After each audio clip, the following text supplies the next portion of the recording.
नवदुर्गास्तोत्रम् वन्दे वाञ्छितलाभाय चन्द्रार्धकृतशेखरां वृषारूढां शूलधरां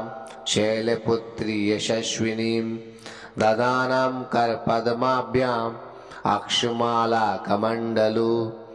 देवी प्रसीदतु मयि ब्रह्मचारिण्यनुत्तमा पिण्डजप्रवरारूढा चण्डकोपास्त्रकैर्युता प्रसादं तनुते मह्यं चन्द्रघण्टेति विश्रुता सुरासम्पूर्णकलशं रुधिरालुप्तमेव च ददानं हस्तपद्माभ्यां कुष्माण्डा शुभदास्तु मे सिंहासनगता नित्यं पद्माश्रितकरत्वया शुभदास्तु सदा देवी स्कन्दमाता यशस्विनी चन्द्रहासोज्ज्वलकरा शार्दूलवरवाहना कात्यायनी शुभं दद्या देवी दानवघातिनी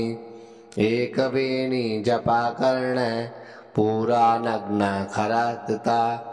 लम्बोष्ठीकर्णिकाकर्णी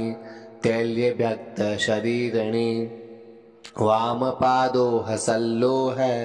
लताकण्टकभूषणा